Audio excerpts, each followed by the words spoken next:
Bonjour Catchaffaires, bienvenue à notre réunion en ligne. Mon nom est Esther, si vous ne me connaissez pas, je travaille ici pour l'Église Catchaffaires Montréal. Durant nos réunions en ligne, on aime toujours commencer par quelques chants qui sont préparés par notre équipe de louanges. Peut-être que c'est quelque chose de nouveau pour vous, que vous ne connaissez pas ça. En fait, ça nous permet simplement de prendre un temps pour célébrer Dieu et pour quelques instants de ne pas fixer les yeux sur notre propre personne, de ne pas fixer les yeux sur notre propre situation, sur nos circonstances, mais plutôt de fixer nos yeux sur lui, sur sa grandeur, sur sa bonté et qui il veut être pour nous. Par la suite, on a toujours un message qui est préparé par Pasteur Jerry et je sais que ça va vous encourager ce matin. Si tu regardes cette vidéo en ligne, c'est pas un hasard. Je crois vraiment que Dieu a quelque chose pour toi ce matin. Il t'aime, il te connaît, il s'intéresse à ta vie et je crois vraiment qu'il veut te rencontrer d'une façon qui est personnelle et vraie. Je te souhaite une bonne réunion.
Bon matin tout le monde.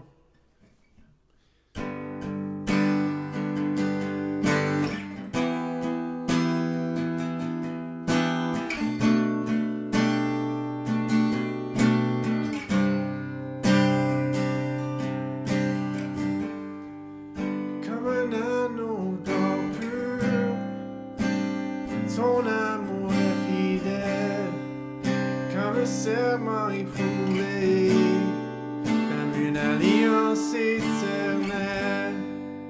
Mais mon cœur de l'hiver, ton amour demeure chaque jour à l'infini.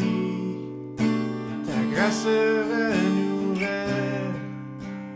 à jamais fidèle, fidèle en tout temps. Tu m'en as fait serment, c'est pourquoi je chante ton nom, ouais. Et à jamais sur mes lèvres, à jamais sur mes lèvres ton nom, ouais.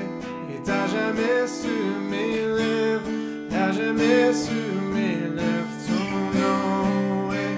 Et à jamais sur mes lèvres, à jamais sur mes lèvres ton nom, ouais.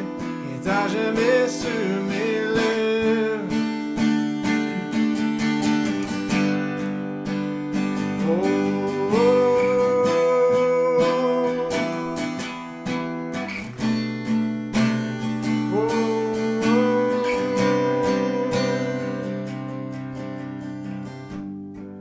Tu es père de l'orphelin, ta bonté nous restaure, un appui dans nos faiblesses, tu nous remplis de force, tu nous rends semblables à toi, tu nous vêtes de blanc, tu nous parles de ta beauté, tu prépares ton époux,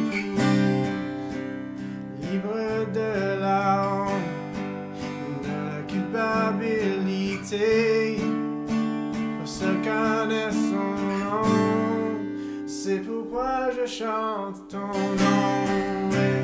Et à jamais sur mes lèvres, à jamais sur mes lèvres ton nom, ouais. Et à jamais sur mes lèvres, à jamais sur mes lèvres ton nom, ouais. Et à jamais sur mes lèvres, à jamais sur mes lèvres ton nom, ouais. Et à jamais sur mes lèvres. Nous te louons, nous t'exaltons, avec les anges et les saints chantons, tu es digne. Nous te louons, nous t'exaltons, avec les anges et les saints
darkness,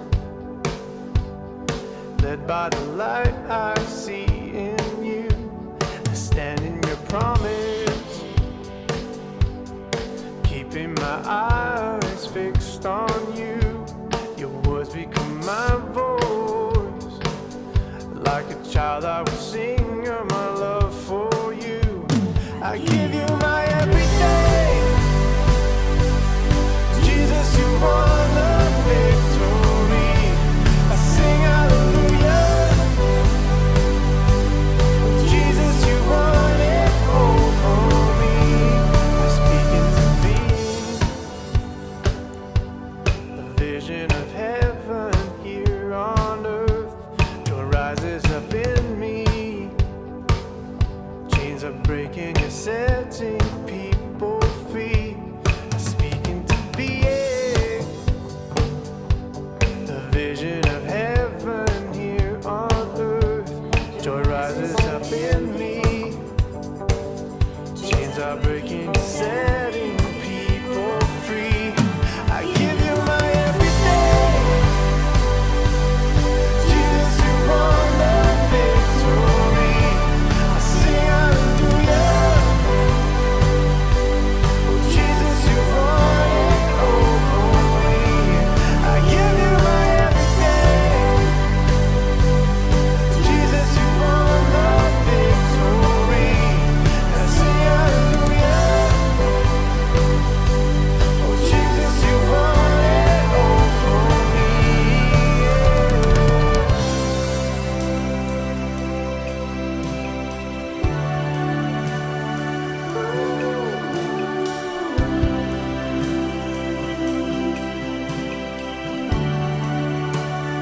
Jesus, you won the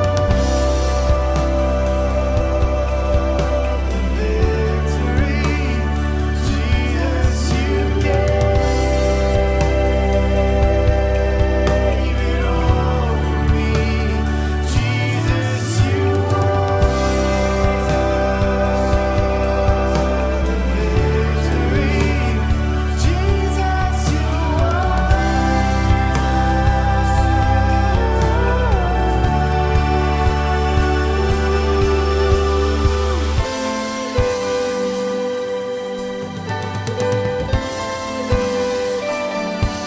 I give you my everything. Jesus, you won the victory. I sing hallelujah. Jesus, you won it all for me. I give you my everything. Jesus, you won the victory. I sing hallelujah. Jesus, you won it all for me.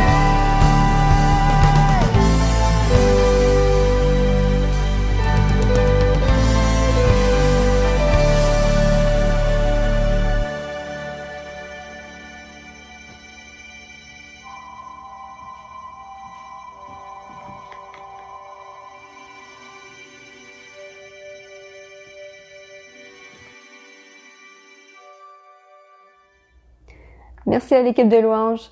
Si vous êtes bénis par cette réunion aujourd'hui, on vous invite à être partenaire avec nous en faisant un don qui va nous permettre ensuite de poursuivre ce ministère et d'apporter des gens à vivre l'amour de Dieu et sa présence qui peut transformer leur vie. Vous pouvez faire vos dons de 4 façons, à partir de l'application PushPay, à partir du site internet, par virement Interact ou en envoyant un chèque par la poste. J'ai pas d'autres annonces pour vous ce matin. Je laisse la parole à Pasteur Jerry. Bonjour.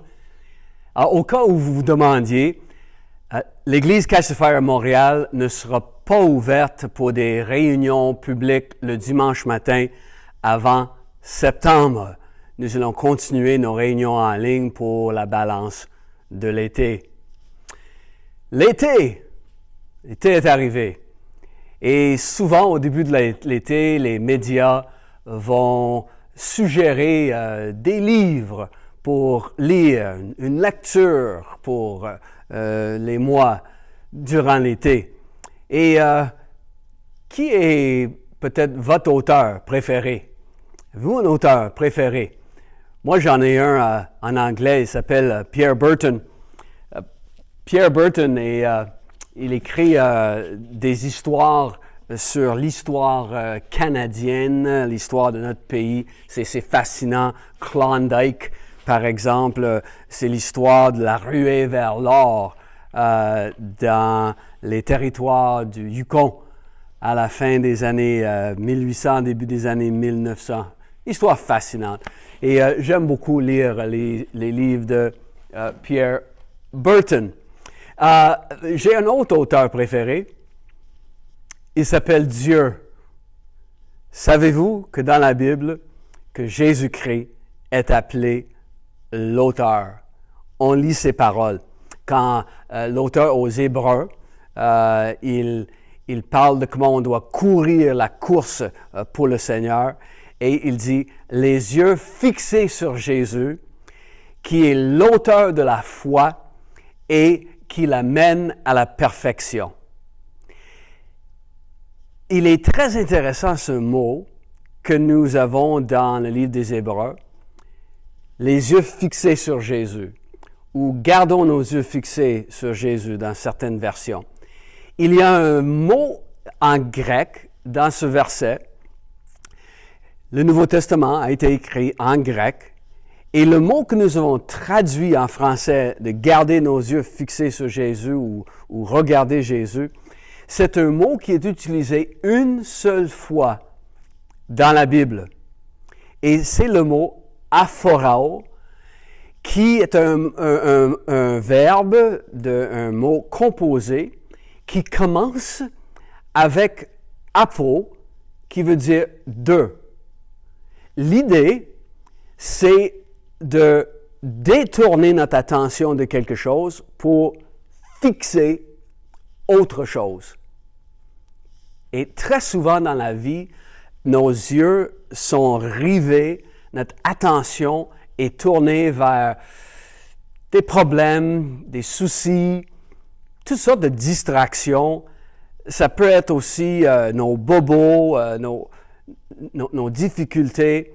Et ici, alors qu'on va courir notre course pour le Seigneur, l'auteur aux Hébreux dit qu'on doit plutôt tourner nos yeux vers Jésus, de ne pas regarder ces choses-là et d'avoir nos yeux fixés sur Jésus. C'est Jésus lui-même qui a dit, « Celui qui met la main à la charrue pour commencer à labourer son champ, s'il regarde en arrière, il n'est pas bon pour le royaume de Dieu. » Et l'apôtre Paul a parlé de celui pour qui l'idée de notre vie et l'idée de notre foi commence en Jésus. Il dit, « Je suis persuadé que celui qui a commencé en vous cette bonne œuvre la rendra parfaite pour le jour de Jésus-Christ. » Donc, l'apôtre Paul parle du Seigneur comme celui qui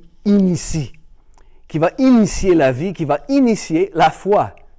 Et c'est lui qui a commencé en nous et en toi cette bonne œuvre. Et si tu as confié ta vie à Jésus, ta vie est entre bonnes mains. Il est l'auteur de la foi. Dans le fond, il est l'auteur de la vie. Et quand Jésus se met à écrire, quand c'est Jésus qui est l'auteur, il n'éprouve jamais la hantise de la page blanche ou l'anxiété de la page blanche, comme on dit, le blocage de l'écrivain. Il n'est jamais en panne d'inspiration. Vous savez, il y a des écrivains, ils se mettent pour écrire, ils sont peut-être devant l'ordi, puis il n'y a rien qui vient. Ils ont peut-être quelques mots. Mais Jésus n'a jamais eu de problème pour débuter l'histoire de ta vie et l'histoire de ta foi. Il n'a jamais eu ce genre de blocage. Il n'a jamais été en panne d'inspiration. Et j'aime lorsque l'apôtre Paul dit dans une autre de ses lettres, il venait de dire que ce n'est pas par nos bonnes œuvres qu'on peut aller au ciel, C'est pas par nos bonnes œuvres qu'on est sauvé, c'est plutôt à travers la foi dans ce que Jésus a fait sur la croix. Et ensuite, il dit, nous sommes son ouvrage. Et le mot qui est employé là, traduit en français ouvrage, c'est le mot poema en grec. D'où vient notre mot poème, n'est-ce pas? Et c'est toute l'idée d'une composition, d'un travail artistique où c'est Dieu qui est derrière tout ça. Il est l'auteur et tu es son poème. Il est celui qui a initié la foi dans ton cœur. Et il est celui qui peut écrire et qui peut amener cette belle composition à une très belle fin. Et tout de suite, c'est écrit que c'est Jésus, que nous sommes son poème, nous sommes son ouvrage, et que nous avons été créés pour de bonnes œuvres que lui a préparées d'avance pour que nous les pratiquions. Wow! Jésus, quelle est cette bonne œuvre pour laquelle tu m'as créé? Cette bonne œuvre que tu as préparée d'avance pour moi, dans ce que tu as composé pour ma vie. Quand tu découvres ce pourquoi Dieu t'a créé, quand tu pratiques, quand tu te donnes à pratiquer ces bonnes œuvres-là, tu seras heureux. Dans le fond, tu ne seras jamais plus heureux dans ta vie que lorsque tu es en train de pratiquer les bonnes œuvres pour lesquelles Dieu t'a mis au monde, pour lesquelles Dieu a initié la foi. Il est l'auteur de ta vie et l'auteur de ta foi. Et tout le long, garde les yeux fixés sur Jésus. Quand tu gardes tes yeux fixés sur Jésus, tu gardes tes yeux sur celui qui tient tout l'univers dans ses mains. Tu gardes les yeux sur celui qui a dit que ta vie même est gravée sur sa main. Tu gardes les yeux sur celui qui t'aime au bout. Et donc, il y a plusieurs avantages à cela. Dans les moments difficiles, il y a la paix quand tu gardes tes yeux fixés sur Jésus. On passe des moments difficiles avec cette pandémie. Et je ne sais pas si vous avez remarqué, la semaine dernière, le Centre canadien sur les dépendances et l'usage de substances a sorti une étude qui a été réalisée dans le mois de mai cette année, qui révèle que tout près de 30% de ceux entre 18 et 39 ans ont dit avoir bu à l'excès dans les 7 jours qui ont précédé le questionnaire. Et beaucoup de gens sont en train de boire beaucoup. Et chez ceux qui ont dit qu'ils avaient beaucoup bu, ils disaient aussi avoir beaucoup peur pour leurs finances personnelles et pour l'avenir de leur emploi. Aussi, la semaine passée, une étude réalisée par les chercheurs à l'Université de Sherbrooke, où 1 Canadien sur 4 souffrirait de symptômes de troubles psychologiques ou psychiatriques dans ce temps de confinement. 1 Canadien sur 4, c'est énorme. Ça veut dire que ceux qui avaient déjà certains troubles, souvent c'est accentué, et d'autres pour qui n'ont jamais connu de telles difficultés, il y a beaucoup de choses qui remontent à la surface, il y a beaucoup de troubles d'anxiété, de dépression, et ainsi de suite. Et quand on peut avoir nos yeux fixés sur Jésus, ça nous aide à avoir la paix dans des temps troubles. Oui, la peur peut venir. Oui, il y a des anxiétés qui viennent. Mais les yeux fixés sur Jésus nous aident à avoir une consolation aussi dans les moments douloureux qu'on passe. Et peut-être toi, tu as perdu quelque chose d'important dans ces dernières semaines. Mais les yeux fixés sur lui te donnent accès sur la consolation que seulement Dieu peut donner. Avoir les yeux fixés sur Jésus nous donne aussi une assurance face à la mort, nous donne aussi une sécurité face à l'inconnu dans la vie. Justement, les gens qui disaient avoir beaucoup peur, certains gens qui buvaient à cause de la peur, ou peu importe, souvent la peur vient. Et la peur vient nous chercher dans ces temps de pandémie. On ne sait pas qu'est-ce que ça peut devenir. Et il faut savoir comment gérer la peur, comment la contrôler. Car si tu ne contrôles pas ta peur, c'est ta peur qui va te contrôler. Et pourquoi les gens ont si peur? Pourquoi on a peur des fois? Mais des fois, c'est parce qu'on a peur de perdre l'argent et les biens matériels qu'on a amassés dans la vie. Ou on a peur de perdre la vie tout court. Les gens ont beaucoup peur de la mort. Les gens ne sont pas prêts à mourir. Et là, on est loin de l'affirmation de l'apôtre Paul dans sa lettre aux Philippiens. Il dit, « Car Christ est ma vie, et la mort m'est un gain. » Il poursuit en disant, « Je ne saurais dire de ce que je dois préférer. Je suis pressé des deux côtés. J'ai le désir de m'en aller et d'être avec Christ, ce qui est de beaucoup est le meilleur. Mais à cause de vous, il est plus nécessaire que je demeure dans la chair. » Alors, pour Paul, il exprime deux désirs ici. Son désir d'être au ciel avec Christ. C'est le premier qu'il dit. Il y a des gens qui désirent aller au ciel parce que ça va être une délivrance. Ou désirent aller au ciel parce que c'est un paradis, ça va être beau. Parce qu'on va retrouver des êtres chers qu'on a perdus, peut-être. Mais Paul désire aller au ciel avant tout à cause de la présence de Christ. Et il parle, le langage qu'il utilise, je vais lire quelques versets qui sont plus loin dans le livre des Philippiens, et l'apôtre Paul parle de Jésus. C'est sûr que ce qui est important pour lui, c'est de voir Jésus dans le ciel. C'est sûr que la chose la plus importante au ciel, c'est Christ.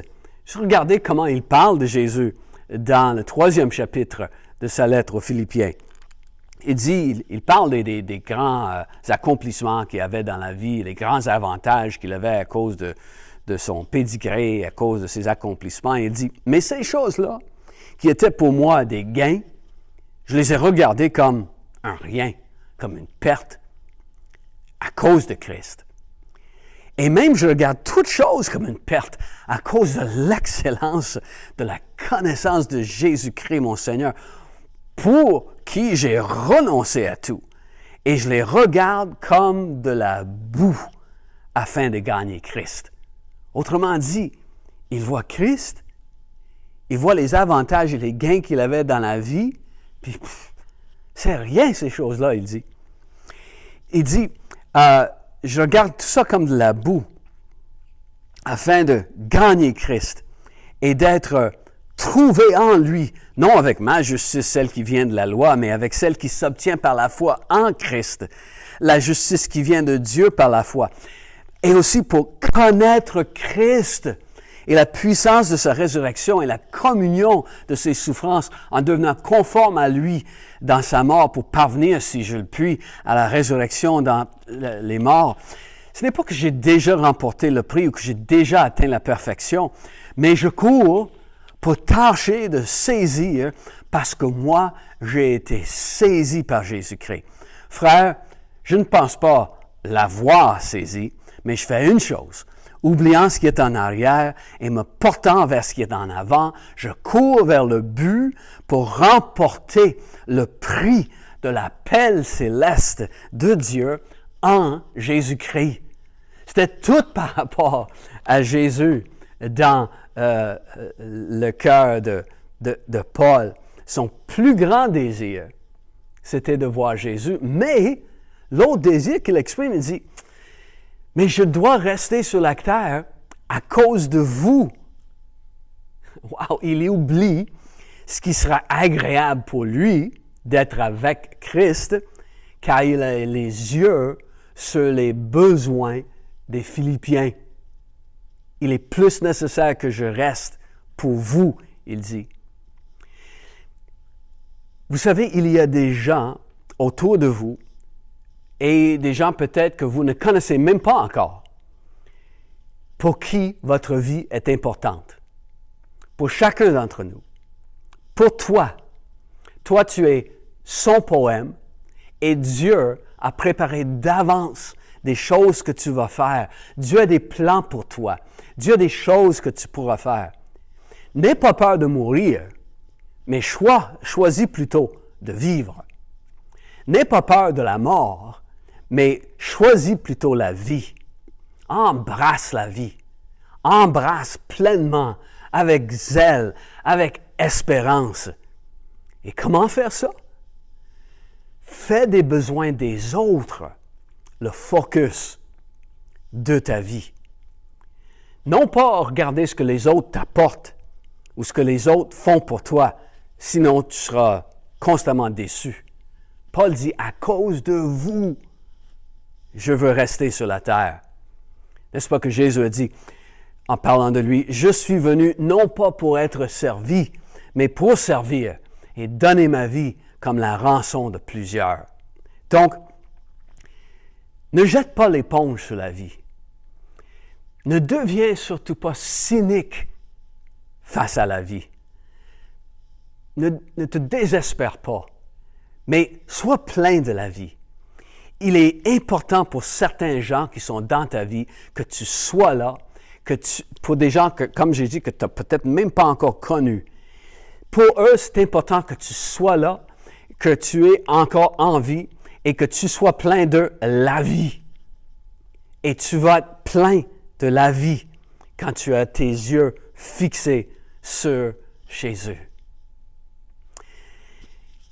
Des gens qui écrivent des livres sur leur vie, comme exemple, Philippe Alou, ancien gérant des Expos de Montréal, ancien joueur étoile, et son livre Alou, My Baseball Journey, vous voyez, c'était écrit par Philippe Alou, mais avec Peter Karasoutis. Donc, souvent, quelqu'un qui écrit un livre va engager un auteur professionnel pour l'aider à écrire, à développer, à compléter le livre. Roméo Dallaire, il serrait la main au diable. Lui aussi, il a puis plusieurs livres comme ça, n'est-ce pas? Mais toi, tu peux engager l'écrivain le plus grand, l'écrivain des écrivains, l'expert en écriture, l'auteur des auteurs. Et garde ta vie sur lui. Et lui, il va t'aider à réaliser encore plus de chapitres dans ta vie. Une belle aventure. Bien des chapitres encore, tous plus intéressants les uns que les autres. Vous savez, je peux vous sermonner sur ce que vous devez faire dans la vie, je peux vous donner des recommandations, comment vivre, mais ce ne sera pas suffisant pour que vous viviez pleinement votre potentiel. Ça, des gourous font ça même, mais des orateurs motivationnels font ça. Mais la clé de vivre pleinement votre potentiel et de compléter le livre de votre vie que l'auteur de la vie et l'auteur de la foi a initié, garde tes yeux sur lui. Garde tes yeux sur Jésus. Garde tes yeux sur lui, sur sa beauté, sur sa souveraineté, sur sa divinité, sur sa proximité. Et tu réaliseras tout un projet avec lui. Andrew Brunson, que nous avons connu, et ce missionnaire qui a passé 21 mois dans une prison en Turquie. On a eu le plaisir d'avoir une interview avec lui il y a quelques semaines, n'est-ce pas? Et Andrew, il était dans cette prison faussement accusé par le gouvernement turc. Et lorsque finalement il a été libéré, le lendemain, il s'est retrouvé à la Maison-Blanche en train de prier pour le président Trump sous invitation du président, entouré des gens importants à Washington. Andrew était dans une cellule, dans une prison misérable en Turquie. Mais Dieu avait des chapitres que Andrew allait encore écrire, que Dieu écrivait, que Dieu initiait. Il a commencé en vous cette bonne œuvre. Des beaux projets sont à l'avenir. Et donc, lui qui est l'auteur de la foi, celui qui a commencé cette bonne œuvre, garde tes yeux fixés sur lui et mets ton focus sur les besoins de ceux autour et tu réaliseras de merveilleux chapitres encore. Dieu met un terme toujours à ses projets de construction. Ces projets qu'il entame. Peut-être dernièrement, tu ne lui donnes pas accès à son chantier. Peut-être tu hésites qu'il puisse écrire ta vie avec toi. Aujourd'hui, je te dis, prends un moment pour dire Jésus, Fils de Dieu, glorieux Sauveur, toi qui as initié ma foi, aujourd'hui à nouveau, je te donne mon cœur et je te donne ma vie au complet. Je te donne accès à ma vie pour continuer cette belle œuvre que toi tu as commencée, pour qui tu m'as créé. Donc Seigneur, je me confie à nouveau en toi. On va se voir la semaine prochaine. Merci Jerry pour ce message qui nous a encouragés ce matin et merci aussi à vous d'avoir été avec nous. Si vous avez des questions sur ce que vous avez entendu, sur le message, peut-être que vous avez des questions sur nos activités et qu'est-ce qu'on fait à Catch the Fire Montréal, n'hésitez pas à nous écrire à montréal@catchthefire.com. Également, si vous avez des besoins de prière, vous pouvez le faire en nous envoyant un courriel, en nous écrivant un message sur Facebook. Si vous avez aimé le contenu de la réunion en ligne ce matin, n'hésitez pas à nous suivre également sur la page Facebook, à vous abonner à notre chaîne YouTube, invitez vos amis à participer avec vous, commentez, laissez-nous savoir ce que vous avez aimé le plus de la réunion ou peut-être même que vous avez des suggestions sur ce qu'on pourrait faire dans les réunions. N'hésitez pas à les écrire, ça nous fait toujours plaisir de vous lire. C'est tout pour aujourd'hui, on va se voir dimanche prochain. Bonne semaine tout le monde!